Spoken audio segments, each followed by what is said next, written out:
Hello everybody, hope you're doing fantastically well. It's Connor here, and yes, we are back with another One Leeds video. We are back with some more content for you guys. As I say, I hope you're all doing really well. I hope you've all woke up this morning with a little bit of a spring in your step. I certainly have. I've been searching Chelsea reactions. I've been searching Chelsea Fan TV. I've been searching Chelsea Rory. Where you at, Rory? Where you at? Come on, mate. You make videos all the time about, when Chelsea beat Leeds and when you've drawn to Tottenham. I've not seen a single video. Where are you, mate? Relegation Leeds, apparently, according to Rory. But yeah, where are you, mate? I want to see a video uploaded today, please. Great content from all the Leeds content creators as well, which has been fantastic. It's just such a great feeling. My dad's been walking around with a little bit of a spring in his step. Everyone's absolutely over the moon. Leeds United have battered Chelsea. We have battered them. And isn't it great? First time in 21 years. Let's hope there's going to be more of that. But today, everybody, I want to get your opinion as well on exactly what you're thinking of Jesse Marsch at the minute.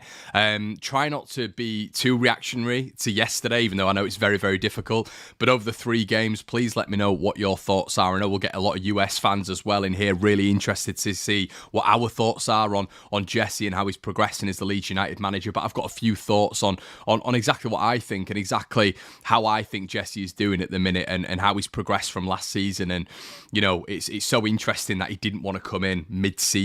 And you can almost see why with the blueprint of the new signings, with the blueprint of this Leeds United side at the minute. Fantastic performance yesterday. I'm still absolutely over the moon, as you can probably tell, guys. So yeah, it's fantastic. And let's get into some of your comments. There's 270 of you in the building on an impromptu final word, the first final word of the season. Guys, as well, just a little bit of an info breaker as well. We are going to be doing the debrief this week on Thursday. Unfortunately, for the next 2 days, I'm working shifts, essentially night shifts, so we're not going to be able to get the debrief out, and we always want to be doing the debrief live to interact with you guys. So that's going to be out on Thursday, so it's going to be almost a Chelsea review and a Brighton preview as well. So make sure you check that out. I know the lads are on absolute cloud 9 at the minute, so yeah, keep on tune with that one. Let's have a look at some of your comments. Everybody's in the building already. TMC, big fan of the channel, always in the building. Morning, Connor. Went nuts on a beach in South Wales, terrorised these Chelsea fans. Fantastic. Match on together. Campbell's in the building from Australia. The Chelsea fans have gone hiding, says Demar. Jake says we have rejected a bid from Newcastle for Harrison. Yeah, he ain't going anywhere, mate. He's not going anywhere. Hannah Lucy. Hi, Hannah. Was at the game yesterday. The atmosphere was absolutely incredible. One of the best Leeds performances I've seen in person, to be honest. Was extremely proud of every single one of them buzzing. Can't deny that, Hannah, at all.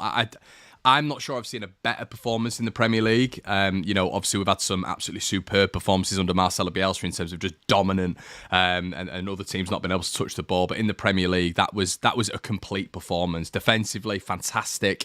The midfield, dominant, absolutely dominant. And when you look at the midfielders for Chelsea in there, when you look at Mason Mount, when you look at Conor Gallagher, Jorginho, top players really. Leeds were able to really assert themselves on that game yesterday, and up front as well. When I say up front as well, I almost mean that pressing four, who were just, almost unplayable yesterday. Jesus 3-0 against a Champions League rival. Great to see you live for once. Hey, Steve. Yeah, I know you asked about the debrief, mate. Howie says, I can see what Jesse wants to do and I like it. The press was something to behold. Tyler Adams bossed the midfield and Aaronson was a dynamo. Still questions marks over Rasmus, though. Yeah, and I would like to say this as well. Great, thanks for your comment there, Howie. Strange, and I know football's subjective and football's all about opinions and all this sort of stuff, but there's certain people who almost love it when they can just dive into your comment section after a game, and instead of just like reveling in the win and being happy, they'll just call you out. So I had one yesterday who essentially said that I'd slagged off Jesse Marsch. Was never a fan of him, didn't like him. Tyler Adams, I thought he was terrible from day one. Awful football player, didn't think he could cut it in the Premier League. And Brendan Aaronson, I thought he was overpriced, too small for the Premier League, not physical enough and not athletic.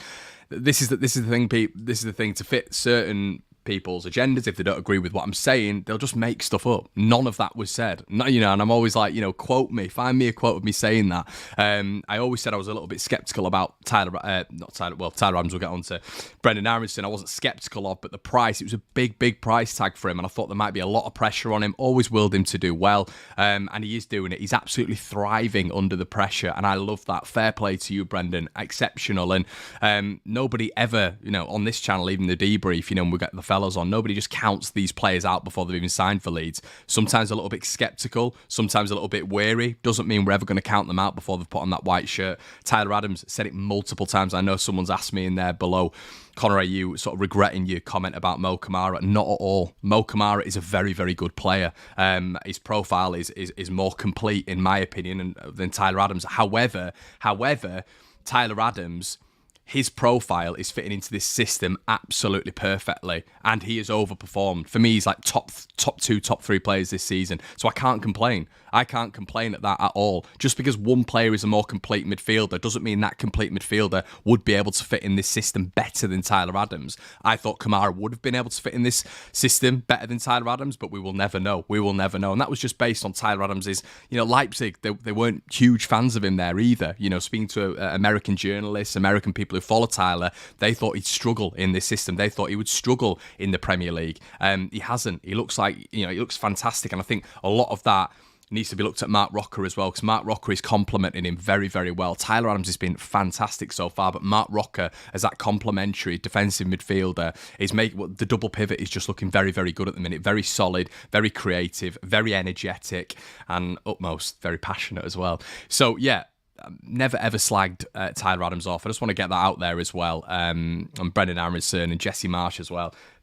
Some people seem to think I hate Jesse Marsch, which I don't understand, because at the start I was giving him too much praise. So you can't win. But yeah, no, I'm really happy with all 3 of them. And we're actually here to talk about Jesse Marsch today, so get your comments in the section below as well. Connor, I'm watching the Brighton...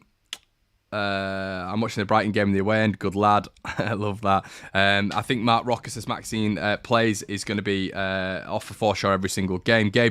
Sean's in the building as well. Sorry, I thought it was Gabe's picture as well. Would say the best performance since we got back to the Premier League. People would say beating City, but that was more of a snatch and grab, where I think the Chelsea match we outplayed them. I'd agree, mate. Me and my dad were talking about this last night. It wasn't in front of fans as well, which is a big thing, you know. It's not in front of fans, but and yesterday was just a complete performance from back to front. We've not seen that in the Premier League, and I thoroughly believe, unfortunately, I'm going to have to say it, maybe, and it's very difficult to say, isn't it, because you just don't know the circumstances, but maybe that under Marcelo would have been a more nervy game. And I was saying, me and my dad were having these chats, you know, last night. We were saying that we've really got to get these preconceptions out of our heads now, because it's a different team, it's a different style, it's a different way of going about things. You know, I think Jesse's a lot more pragmatic in terms of his substitutions. I think he's learning on the job. I think he's a lot more pragmatic, obviously, in terms of formation change, definitely. And I think it's a massive change from Marcelo. So where Marcelo, it was great in certain areas where it might not be as strong in Jesse Marsch's system, where Jesse Marsch's system is strong is where Bielsa's system was completely weak. And I think you saw that yesterday, seeing out the game, and Jesse almost learning from the week before, which I think is a big thing that we're gonna touch on. Okay, so what I just want to, obviously the whole thing today, everybody, is about Jesse Marsch. Please let me know what you think in the comment section below. Now, there are certain things that I like about Jesse. A lot of things that I like about what he's doing at the minute. Now, the simple one is passion. That's a crazy thing to say, because it's not measurable, it's not quantitative. You're just looking at the guy and thinking, does he embody what it means to be Leeds? And he does. You know, if we can all turn around and say Tyler Adams in the central midfield space is embodying what it means to be Leeds, big tackles, passionate roars to the fans, putting absolutely everything in, covering every blade of grass. That's exactly what Jesse Marsch is doing almost off the pitch. You know, his ability to sort of get the fans up and get the fans into the game and be able to, you know, almost get the players to feed off what the Leeds fans are giving off the pitch is really interesting to watch. And his passion is celebrating, you know, when Leeds are scoring goals, celebrating every tackle, really getting involved with the opposition coaches with that, which I love. If he gets sent off, okay, that's probably going to happen this season, but I absolutely love him getting involved with the coach on the sidelines. I think that's fantastic. I think it's almost a little bit of psychology, and also it's letting the referees know as well that we're not just Leeds United and going to deal with this. We're not just going to deal deal with the spoilt brat baby that is Thomas Tuchel screaming at the referee when he can't get his own way. Jesse Marsch, as he said in his interview, is going to match that energy. And I love that. So the sideline stuff is something that is not measurable, as I've said multiple times, but it's something that Leeds fans pick up on. And, you know, when he's coming to the Leeds fans after every single game. The thing is, everybody, and especially if you're American and maybe don't understand the culture of Leeds United, we are a working class club, and you almost want to see yourself as the manager, as the goalkeeper, as the defender, as the midfielder, as the striker. That's what you want to see. You know, everyone wants to grow up. I still think I'm going to grow up and play for Leeds. You know what I mean? All the dads think that as well. And he embodies that. You know, he's come from a working class background. He's fist pumping all the time, and it might sound really, really basic, but it is something that Leeds fans definitely clock into. Maybe it wouldn't happen at another club. Maybe it wouldn't happen at a club in London, in Birmingham, in Manchester, wherever. But it does resonate with Leeds fans, especially when you're getting results on the pitch. So Noah says, Jesse's so passionate after the game. He's class, giving the Leeds salute and the Calvin pump. It's something that won't get focused on, mate, but it is something that is, as I've said multiple times, you're not going to be able to measure it numerically, but it's a real good thing. Okay, so the next thing is the pressing in units. And I think the reason I'm mentioning the pressing in units is because against different teams, it's working in different ways. You know, what we saw against Chelsea yesterday was Leeds United really strangling them, really strangling them through the middle, and the centre backs were getting the ball, Thiago Silva and Koulibaly. They weren't having any moments on the ball, and we almost had pressing triggers. Every time Koulibaly got the ball, I thought Leeds went in units. Now, what we saw against Southampton was every time the fullbacks got the ball, Leeds were pressing in units. And then almost when we were playing Wolverhampton Wanderers, it was the whole back line. Leeds United were just so energetic in that first half.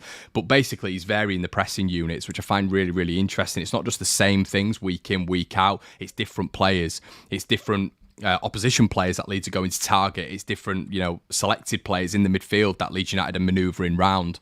And it just looks like everybody is bought into what he's doing. Not only in terms of, you know, being there for Leeds United, getting involved, as I've just said, in the passionate aspects, but tactically, systematically, everybody's involved in it and everybody's going to die for this guy. And I think that was almost symbolised yesterday when you saw Leeds running 11 kilometres more than Chelsea. You know, Chelsea just thought they could, and could come. And as I said, beat us on that technicality, beat us on the fact that they're Chelsea. Think of some more chance, by the way, boys. Think of some more chance. Schooled by the Leeds fans. You know, just come in and technically just overpower us. They underestimated us yesterday, and I absolutely love that. And I don't think we've seen that at Leeds in a while, where everybody, it's sort of a vile atmosphere. It's a vile atmosphere, and the players just bought into that, playing on the edge. And I think Jesse has definitely brought that to Leeds United, and he's definitely adapting. Shout out to Strout playing out of position, 100%. Would be a great statement from the board to still go out and get a striker. Yes, we've been playing class, but that should be that they're willing to go the next step. Yeah, 100%. And I'm still in the striker department. Look, I understand everybody's going to be buzzing after yesterday. I'm still buzzing after yesterday, but I still think ultimately in the long term, when you look at the long term project, Leeds do need a striker. That's my opinion. The left back as well. I do still think that, I mean, that's not going to happen, but the strike is definitely a position where I would be excited for Leeds to definitely go in and do a bit of business. Jack says, Jesse has transformed our press and is on another level. The zonal marking is working amazingly. The great thing is we aren't afraid of the big teams. Great point, Jack. And it feeds almost into the passionate aspect, doesn't it, mate? It's the fact that, no, we're Leeds United. You come here, you're going to be in a game. And I did think almost last season, throughout large portions of it, when that first goal went in, heads went down against the top six. And, you know, listen, we didn't concede a goal yesterday, so it's very difficult to measure. Would the heads have gone down yesterday? I don't think they would have done. And it is almost that Americanism, isn't it? It's that they just seem so competitive, and I absolutely love that. They are on the edge as well, and that's why it really does fit with Leeds United. We know that the Americans are a competitive bunch. You know, that's how they grow up, you know, through their schooling systems. It's very, very ultra competitive, and you almost see that in players like Tyler Adams, Brendan Aronson, Jesse Marsch, obviously the manager off the pitch, and they're almost like, well, you come to Ellen Road and, you know, we're going to battle you here. It's not going to be easy. And I felt last season it was maybe we were a little bit of an easy touch at points.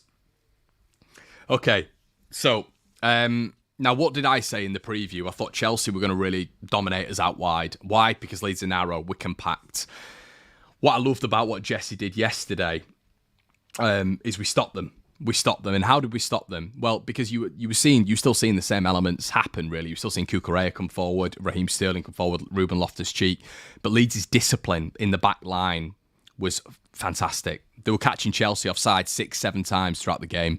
Now, that is a way of dealing with the width. Because if Leeds are pressing up high, if we're pressing up high as a unit and Chelsea are trying to force that ball out wide, now when you're wide, you're also high. You're trying to force that ball wide and high, you're going to be caught offside. And that's what Leeds did very, very well yesterday. Anytime they got out wide and they got further up the pitch, they were offside. You know, Leeds United's discipline in that line was fantastic. As I've said earlier on to you guys, when you got Robertson, Van Dijk, Matip and Trent Alexander-Arnold at Liverpool, when you get teams trying to play wide and high against them, yes, Liverpool do play with a little bit more width than Leeds United, which makes, you know, kudos to Jesse Marsch even more, because that's going to be a lot easier for Liverpool to deal with that than it would be for Leeds United in a narrow system. Liverpool have a very disciplined line, and Leeds United throughout this season, even with 3 games, you've seen that the discipline has become more and more and more. You saw Southampton get quite a few offsides when it came down to it in comparison to Wolverhampton Wanderers. Now you're seeing Chelsea offside pretty much every offensive play they have, really, which just shows how much these Leeds players are learning and how much these Leeds players are becoming way more disciplined in this system. John says, can really see the training drills coming. Can really see the training drills really coming off yesterday. I think the defensive trap worked miracles, and that defensive trap, John, is where you deal with teams that are wide and high. That's what I'm essentially saying there, and you can deal with that in a compact system as well.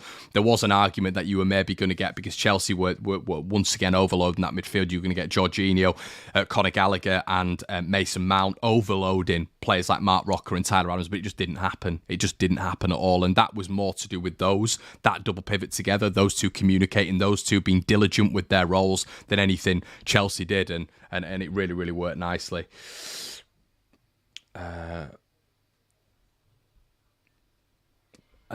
Mark in the building. Yeah, Connor, you want to be banned of YouTube for saying we would lose. LOL, no faith. Yeah, I did, mate. Believe it or not, I think against Chelsea, I think there'll be a lot of people coming on here now and saying, I knew we'd win. Listen, mate, we're against the as of last year European champions, and they absolutely peppered us last season. So yeah, I was expecting a tough one yesterday, but what they've shown me is something different. And I maybe have a little bit of inner trauma from the Bielsa era, because it was beautiful, but the trauma has stuck with me in terms of how poor, in my opinion, we were defensively, how teams could just get at us in the transitions and centrally expose us. Maybe now I need to just get rid of these preconceptions and move on a little bit. It's a new team, it's a new style, it's a new manager. Maybe that I just need, that burden needs to just come off me a little bit. And I, honestly, like, on YouTube, you always learn. And you guys with your comments and all this sort of stuff come in, and when they're fair and they're not abusive, I will look at a lot of them. And, you know, maybe if sometimes I can come across a certain way, it's because of just years and years of Leeds United trauma. That's how it's built up. But now it's a new system. It's a new way of playing. Defensively, we looked really good yesterday. Jesse's learning on the job, and you can see he's learning on the job, which I think is his biggest plus at the minute. And maybe, you know, going forward, my predictions will change a little bit. Bradman said, absolutely love the pressing yesterday. It's exciting football. Yeah, can't deny that. Bring on the 18th of September. So another thing about Jesse as well is the tactical fouls. What we're seeing with the tactical fouls is you're seeing many players as well, when, you know, you saw it with Koulibaly and Brendan Aronson yesterday, getting up in the referee's face. We've mentioned it before on the debrief. You get up in the referee's face, you get that player a yellow card. It's not nice to see, but it's the modern game. Honesty and morality went out the game probably with Marcelo Bielsa. Being realistic, it really did. There's none of it in the Premier League. You know, players feigning injury, players time wasting, managers in the referee's ear, inexcusable abuse at referees, which, you know, I would just be turning around and sending the managers off every 2 minutes. But what I like with Leeds is Jesse has brought that nastiness. He said that in his original almost press conference with Jack Harrison. I want to see a little bit of nastiness there, and I think he's really relayed that with the entire Leeds side. You saw that with Greenwood when he came on, Gelhardt and Click, when they're just getting in. getting in amongst them, putting big fouls in there, putting Thiago Silva on his arse and all this sort of good stuff. And as I said, Brendan Harrison, Tyler Adams getting in the referee's ear. That is something that Leeds United have had to develop into the game for a number of years now. And Jesse is bringing that. The tactical fouls as well. We saw that yesterday. There'd be points where Gallagher or Mount was breaking through, leads at a quick clip on the ankles. That's what we needed to start doing a year ago for me. And maybe that has given Leeds that edge that I speak about now. So it's not only an edge with the press, but it's an edge with Leeds United just almost in the referee's ear, and Jesse just in the referee's ear as well. It's not nice to see, but it's football nowadays, and the purists in football, unfortunately, they are a dying breed. It's not a thing anymore. Football is all about trying to get that edge, and it is gamesmanship, to be honest. And gamesmanship can sometimes teeter on cheating a little bit, but I think it is a little bit more of the game management. Pat P says game management was where it needed to be. Hate the dark arts, but it's a necessary evil. It completely is, mate. I've seen it before. Let's not get into the realm of cheating and getting in the referee's ear and giving tactical fouls away and complaining. But that is the modern game. It is what it is. You're just gonna have to get used to it, even if you don't want to see that. It's just what it is, unfortunately. A big thing as well is the double pivot. Now, I don't solely put that down to Jesse Marsch, of course, because the double pivot is something, that's an individual thing.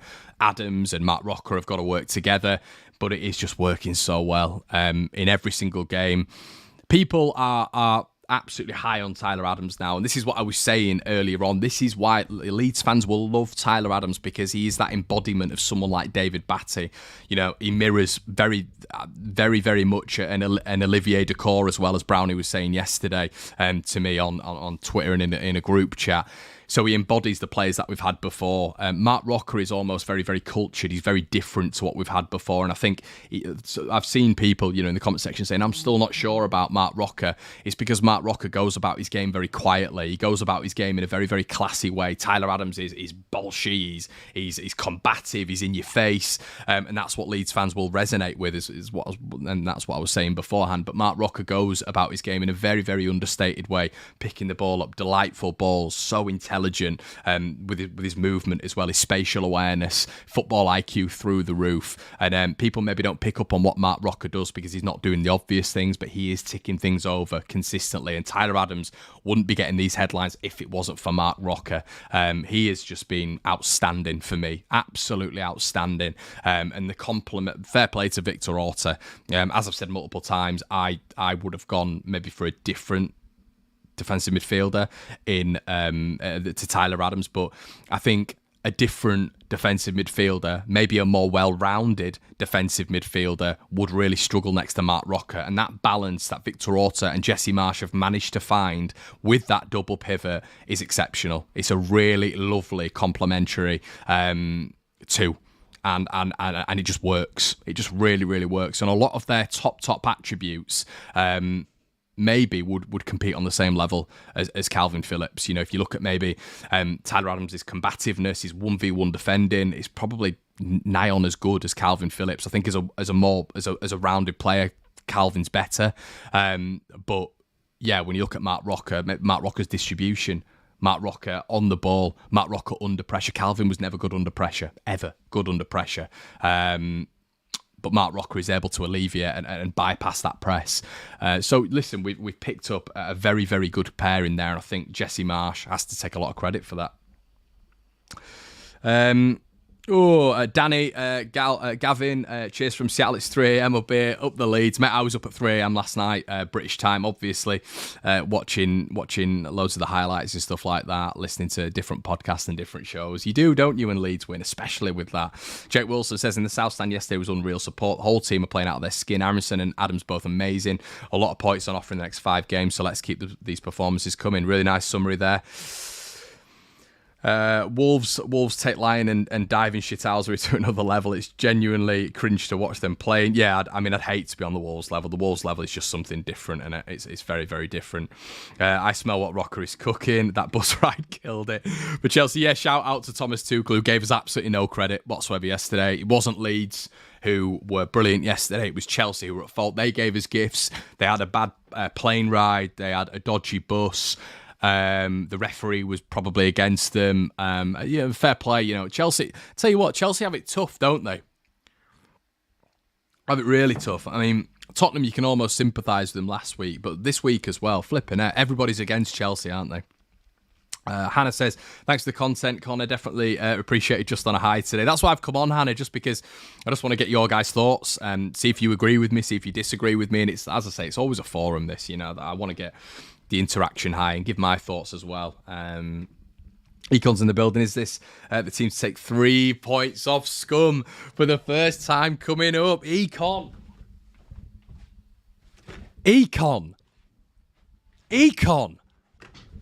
Maybe. Don't get me excited, Econ, because that's the game. Can't say too much because I work for them, but you guys know that is the game. I don't work for them, by the way. I work for, obviously, the Manchester Evening News, obviously on the City side, producing the City podcast. But yeah, I do work with that team. And that, yes, Econ. That is the team for me. Yesterday gave me a little bit. I don't hate Chelsea as much as a lot of Leeds fans hate Chelsea. I just don't. I don't like them, but I don't hate them as much as a lot of Leeds United fans do. That team, I mean, listen, I could tell you some stories. We wouldn't have a sharp TV. Vodafone phones weren't allowed. Took my dad about 4 years to get a car that was the colour red. Do you know what I'm saying? If we are able to get points off them, that would be absolutely unbelievable. I don't like that club at all. 3 points off them would be huge. And yeah, cup final or Leeds, this is your cup final. I don't care. It took me years to get around that. It's like, Leeds aren't, it's your cup final as well. It might not be Man United's cup final, but it will burn them if Leeds were to outplay them. And right now, I'd love to play them. Right now because I feel that imagine them dealing with the press. You saw what happened with Brentford. Brentford pressed them high. David De Gea, Maguire, as Roy Keane says, they'd struggle with it. They would really, really struggle with it. I'd love to play them right now. I really would. Yorkshire's in the building. I have nothing red in the house. Still won't buy anything Sharp or Vodafone. Honestly, I think you've seen this before. Can you see? It's like a pink top, but I got it, and it's even a shade of red in it. And yeah, I can't. I genuinely can't. Don't think I've got anything. I haven't got anything red. It's pretty pathetic, but it is what it is. 60 years, Leeds supporter always hated Chelsea. I can understand that, JR. I can understand that, to be honest, mate. I think it's more of an older generation thing, isn't it, mate? It really is with Chelsea. You got to think, mate, I'm 20... I'm 29 this year. I've barely seen us play Chelsea, really. I've been down at Ellen Road and we got slapped in the cup by them. Obviously, the games last season and the season before that. But aside from that, we barely played them. I was at the Milner game when Leeds beat them, 2-0, when they had like Desai, Graham Lasso. Obviously, Leeds had Milner, Viduka, Bowyer, etc. By the way, Brendan Aronson, are we talking Lee Bowyer there? We're talking comparisons with Tyler Adams and Olivier Dacour and David Batty. Are we looking at Brendan Aronson and thinking a bit of Lee Bowyer there? Me and my dad were talking about it earlier on. I loved Lee Bowyer. What a player. Okay, let's get into the next point, shall we? Yi Jun Min, I've only watched for 6 years. It's hard in Seoul to catch the games, but throughout those 6 years, that performance was the best I've seen. Fair play to you, mate. You're actually the first fan I've ever had on this channel from Seoul. So big up to you, mate. Big up to you. It's a place I'd definitely love to visit as well, and hopefully there are going to be more of these fantastic occasions for Leeds United.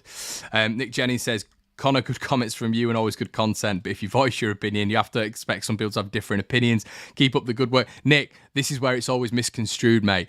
I'll read the comments out. Look, some content creators would not read what you've just said out. They wouldn't, trust me. And I know they wouldn't because I've been told that they wouldn't. They don't read out certain comments. I try to bring up everyone that is disagreeing with what I've said. It's not me getting offended with what you're saying, mate, with what people are saying. It's me having a counter-argument. I'm just a regular guy. If we were at the pub, I'd maybe disagree with you. You'd agree with me, I'd disagree with you. I don't care if people have different opinions to me. I've told you before, I've said this numerous times before. If people make up quotes, okay, to fit their points, that's when I'll always get a little bit irked about it because they're just blatantly lying. So that's where I draw the line. And abuse is where I draw the line. So those two things, that is when I'll call it out or whatever. If you disagree with what I'm saying, I think there was a guy on my YouTube video yesterday. We were just having a conversation. We had about 20 comments. He disagreed with what I was saying. I agreed with what he. That doesn't make sense. We disagreed with what each other was saying, but we're Leeds fans. Just people get way too touchy about it, about things you've said. They get personally offended. I'm not here about that. I'm just here to chat. This is a forum. But yeah, I draw the line at abuse, mate. I'll always draw the line at when people just make lies up about me. Well, make up quotes, which I just haven't said. Okay, what happened to Koulibaly? I don't know, mate. But maybe because he got a red card, didn't he? And when Chelsea players get red cards, or Chelsea managers get red card, they still get to be there the next game. So maybe Koulibaly will be playing next game. Who knows? It's fair to say we can now start calling it soccer. Tony, relax. Any value to buying Garner from Scum? Yeah, 100% would there, mate. I think Garner's a massive improvement. He's still an upgrade on what we have. I think Forshaw came on and did really, really well yesterday. But if you look at someone like Garner, Garner brings set piece delivery as well. He's a top player and only young, got a high sell on value. And I think he'd be a really good signing for the value as well. Okay, so next point as well, when we're looking at Jesse Marsch, Jack Harrison. This is a big one for me. Let me shut my door. As you guys know, this is a big one for me because I've said this before with Jack. It's almost like, and if you are new to the videos, hello, welcome. Make sure you subscribe and like, of course. But with Jack Harrison, I've always said that for me, sometimes his decision making is off. And the reason I really go hard on Jack is because... Pause. Hard criticising Jack Harrison sometimes is because I know his ceiling is so high. Now, I said to you guys after the Brentford game, towards the back end of last season, so a comment came up and said, "Look, Connor, with Jack Harrison, do you think you've been wrong or whatever?" And I said, I don't think I've been wrong because I think his ceiling is so high. I think the ability of the kid. I won't criticise certain Leeds players because I don't think the ceiling's high enough. Jack Harrison should. There's literally an argument that he could be in the England setup and go into the World Cup. Okay, so when your ceiling is that high, you always set yourself targets, or you set players targets, don't you? Now, I said last season, if he can take the mantle of Rafinha and run with it, get on set pieces, start being confident when it comes to free kicks, add goals, add a little bit more assists to his game, then that is taking the mantle off Rafinha. Jesse Marsch seems to have done something with him. He is fantastic this season. He's been absolutely fantastic this season. And a lot of people will say, well, it's to do with, Jack Harrison's personal development. But I don't think under Bielsa, and this is no criticism towards Bielsa, by the way, or maybe it is a little bit, because maybe they didn't work together to get Jack Harrison to that England squad level, which I think he's on the verge of being involved in right now. I know his numbers have been great over the past couple of years, but I think Jack Harrison could break into the England squad this year with his numbers. He's already tripled his amount of assists this season to last season, by the way. I said, can he take the mantle of Rafinha? He's grabbed it. He's absolutely grabbed it with both hands. He just looks like a different player. His percentages are better. His decision making is better. It looks like he's a lot calmer on the ball. Jack could just run like that consistently a lot of the time with his head down. His head's up all the time now. When he's getting into these tricky situations, I just think he's been fantastic. And I keep using that fantastic word, but it's true.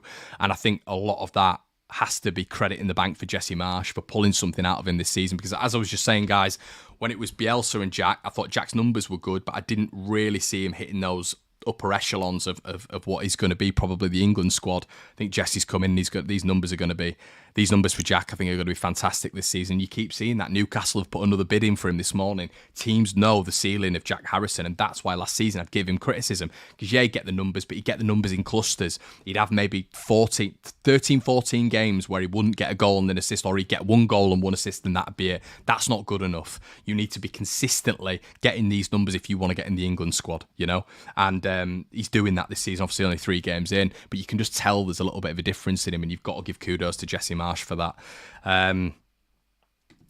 Could you imagine Harrison on the left and Rafa on the right in my team? Oh, yeah, there we go. We did have it, didn't we? Haradonna, Karen's in the building and said, we didn't need Bamford to win the game, says it all, can't rely on him. Yeah, we'll get into Rodrigo in a little bit as well. Rodrigo's another one I want to add to that. Totally agree. Harrison is so effing great this season. The highest sprint speed on the Leeds team too, 33.5 km. There was a point in the game where two Chelsea players ran over him. He had the ball. Jack Follett, I remember that, Tim. I remember that. And he played a lovely ball inside, didn't he? Joe Medlock says Harrison's set piece at the minute are on fire in his general play. As well. I just think he's been brilliant. I think he's been absolutely brilliant. Yeah, absolutely love that. So, yeah, and as Jamie says, I think yesterday was a proper test. That's another thing with Jack. I've always said this with Jack as well. In the games against the top six, I think he gets a little bit shy. The nastiness that, where he's... He almost didn't have a nasty side to his game where he'd be aggressive and he'd be wanting the ball and he'd be demanding everything. You saw him yesterday chatting to teammates, giving them instructions and stuff like that. You wouldn't have seen that with Jack Harrison last season. I felt he was a little bit shy, but as I've said, he's taken that Rafinha mantle, and fair play to him. Absolutely fair play to him. Mark Healy says, did you notice how Leeds narrowed the sidelines to make the pitch tighter? I did, mate. That's another, obviously, Jesseism there. Kyle says, morning, Connor. Hope you are, mate. Hi, Kyle. Very, very good, my friend. So, yeah, and obviously what we've seen with Jesse is numerous players improving, haven't we? I mean, from last season, Rodrigo, someone said to me yesterday as well, as I say, guys, I read every one of your comments. Connor, give him a bit of slack, and you are right. I should give him a little bit of slack. I've just seen this story before with him when he has 5 or 6 games and then he tears off again. But that's form, isn't it? That's football. But we need to rely on him maybe a little bit more if Bamford's not going to be fit this season. I've said I don't think Bamford's going to get to 15, 20 games this season. Yeah, as I've said before as well, he's had 2 injury-free seasons in his career. So we have to keep an eye on that one. But someone like Rodrigo, I mean, what a header that was. And, the movement for the Southampton goal as well. The brilliance of him against Wolves. He scores a variety of goals. And like we've always said this with Rodrigo, technically, he's probably the best in the squad, technically. But it's finding that position. It's finding where he's going to be brilliant in this Leeds side. Not in the 10, I don't think. I think even in this Jesse Marsch system, we're going to be pressing in units. So I think he might struggle with that throughout a 38-game season. Jesse called him a 9.5 yesterday, and for me, a 9.5 is almost like a shadow striker, and I can't disagree with that. Sometimes people have put Harry Kane in the 9.5, with how much he drops deep. I can't disagree with that. I really can't. He's not a striker for me. He's not an out-and-out number 9, but a 9.5 is maybe where he's at, and I don't know how you find that position. I don't know what quantifies a 9.5, but Jesse seems to have it on lockdown. He seems to have it on lockdown with what he's getting out of this guy. His movement's exceptional. His movement is very, very good as a striker. You can see that with the Southampton goals. You can see that with the flick on there, running across the front man. And you look at how many times he got himself into good positions yesterday. His spatial awareness, once again, is very, very, very good. I think when he's almost creating in that Pablo Hernandez-esque role, he's poorer. Because I think he does a lot of risks, which is great. That's what you want from a central attacking midfielder. But unlike Pablo, where 70% of the time it'd come off, I think with Rodrigo it's more 15, 20% of the time. But without Rodrigo in that side creating, without the Rodrigo in that side, even as a number 9.5, making those movements, the Leeds struggle. And maybe we've not thought about it like that. And maybe we need to start thinking about it like that, because how he started the season, he's on fire. And Jesse said he's in the form of his life. He said he's brilliant in training. Obviously, he's been given the captaincy when Cooper's not starting. I just hope we don't move it around too much when certain people are back. And that's not just that. I'm not just talking about Patrick Bamford there, by the way. And I'm actually not referencing Patrick Bamford. I'm more looking at, when Cooper's back, when Firpo's back. I'm just hoping the whole dynamic of the side doesn't change, because Cooper's the captain and Cooper's the leader and stuff. You guys know I don't want to see that. Some of you do want to see that because he's the captain and he's a leader. But I don't want to see it. I want to see Leeds evolve. I want to see Leeds evolve. And I think what we're seeing at the minute is a very, very consistent squad. You look at the squad from the Wolves game to this game. It's not absolutely tear-arsed apart with injuries. We're not chopping and changing every single game that much. Maybe the odd person here and there. But there's a consistency, there's a synergy, there's a cohesion. If Leeds can build that up over time, listen, the same 11, if you can build the same 11, the success has been shown throughout, even when we were in the Championship, those consistent 11s, Reading, Sheffield United would always go up, wouldn't they? And if you can keep that consistent 11, you're not always chopping and changing, that is perfect. And I think even when Jesse has the choice of a Firpo, the choice of a Liam Cooper, he's really got to think about what he's doing here. Okay. And what I will say as well, to almost sign off with Jesse Marsch, he's learning, everyone. He's learning. He ballsed up the Southampton game. He did. He ballsed up the Southampton game. I've no idea why he didn't make the subs. He was saying in the pre-match press conference that he was going to make subs because of the heat. He didn't. We saw yesterday when Sinistera, Gelhardt, Greenwood, Click all come onto the pitch, how it changes, how there's more energy, how they're able to hold the ball up a little bit more. That really did affect Chelsea as well as when we made those changes, in my opinion. He didn't do that against Southampton. So what's he done the next game? The next game, he's brought 5 subs on in the right time as well. Brought Sinistera on at the right time. Sinistera was winning free kicks. Was able to get Leeds 10 yards up the pitch. Greenwood and Gelhardt came on. Gelhardt got Koulibaly sent off. He was clean through on goal if Koulibaly hadn't taken him down. Greenwood got in Reece James's head 2 or 3 times, tackling him. He was everywhere really. Greenwood, when he came on, being really aggressive in the tackle. Once again, that stems from Jesse Marsch's instructions. And Matty's Click, obviously, once again, just being aggressive, being very, very aggressive and sort of having those energy levels, which really helped Leeds yesterday. So he's learned, and maybe one criticism at Marcelo Bielsa, and this for one isn't just a comparison between Bielsa and Marsch, because that's not fair, because Bielsa did things that Marsch will probably never do at Leeds United in terms of changing the culture, doing what he did at Leeds. He's literally the best manager I've ever seen at my club, and he will never be forgotten for that.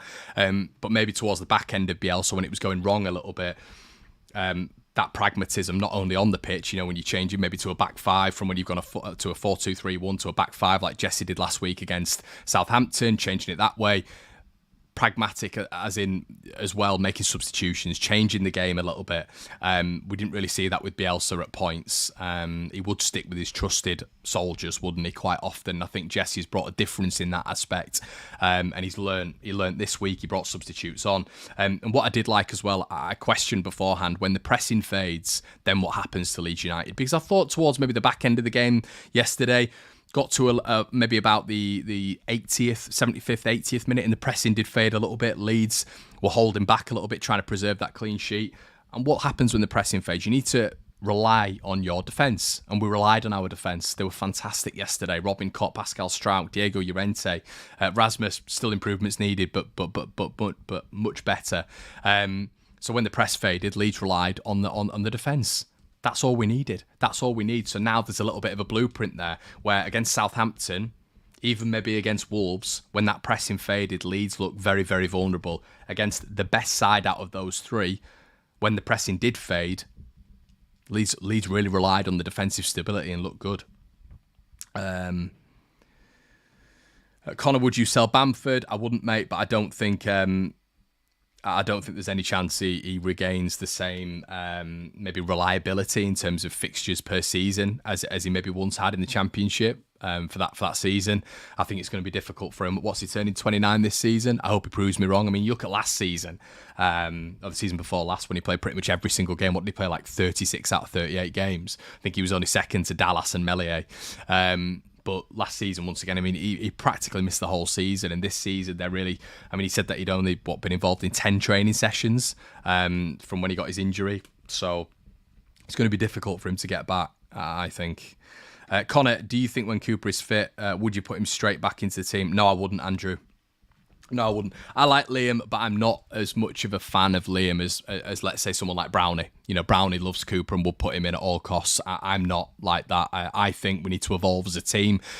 Even if there's mistakes with maybe Diego Llorente, who I'd rather see Pascal there, but if that's the way we're going, we're not going to bring another left back. But what I do not want to see is Diego Llorente staying in there and Pascal being put on the bench when Firpo comes back. He cannot do that. But what I will say is, I don't see where Coops gets in. We need to evolve as a team. You can't always rely on Captain Coops. You know, you can't do that. You've got to evolve as a team, and I think Leeds are showing that in the early stage of this season. You know, there's going to be mistakes with maybe new centre backs playing together, but you've got to keep that synergy up. You've got to keep that cohesion. You've got to build a trust between them both. You can't be chopping and changing centre backs all the time. You can't do it because centre back is such a critical position. So no, I wouldn't. 8 more likes for 300, everyone. Thank you so much. Really appreciate that. Chelsea offside 7 times. Guys, I am going to leave it there. There's 900 of you in the building. I am sweating, and I've got a bit to do today. Start work at 4, but I am covering Man United against Liverpool. Lol. So, yeah, make sure you're liking the video. There's 900 of you. I expect at least 900 likes. Do me a favour. It shows up so all your family and friends can see it in the YouTube algorithm. If you don't get likes on videos, it doesn't show up at all. So it just means a lot of this is pointless, really. So I hope you've enjoyed the final word, everybody.